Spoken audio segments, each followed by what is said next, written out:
of logic day 2. You were told that if it snows today, then school will be closed. And you were also told that school is not closed. So what conclusion can you make? Well, then it did not snow today.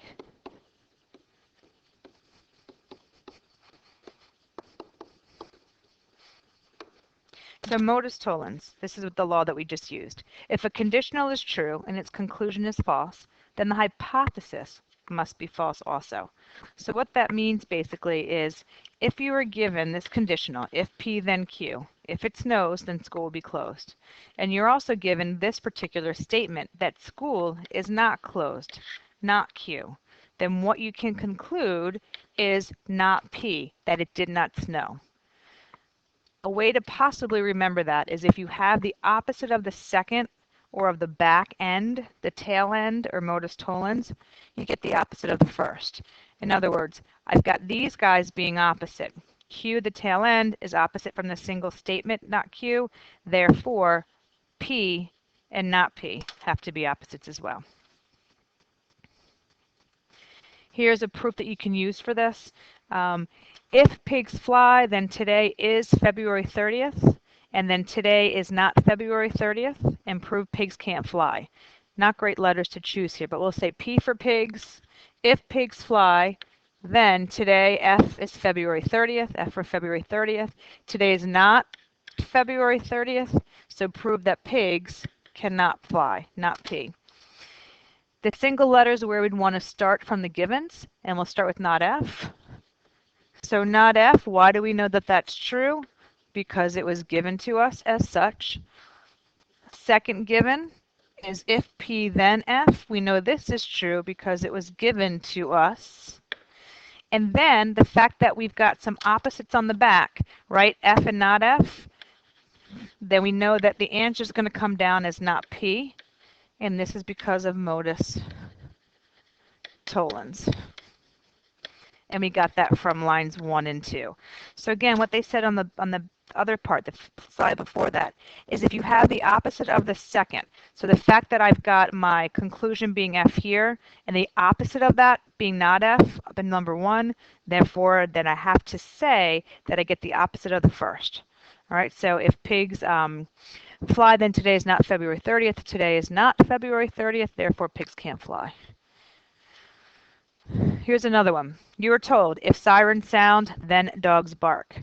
And you're also told that if dogs bark, then cats freak out. Well, what conclusion can you make? If sirens sound, then cats freak out. So this is the example of the chain rule. When you're given two conditionals, and the conclusion of one is the same as the hypothesis of the other, then a new conditional is formed. As simple as this. If you are given if P, then Q. If sirens sound, then dogs bark. You're also given if Q, then R. If dogs bark, then cats freak out.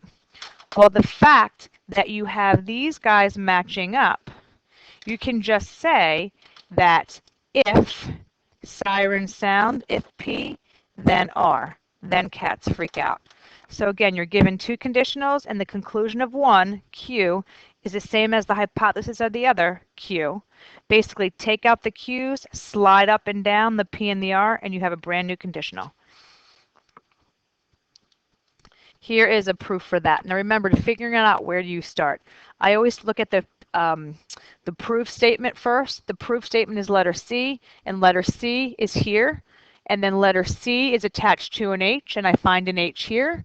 And H is attached to this letter A, and I find my single letter A there. I start where I end, and I ended up with A.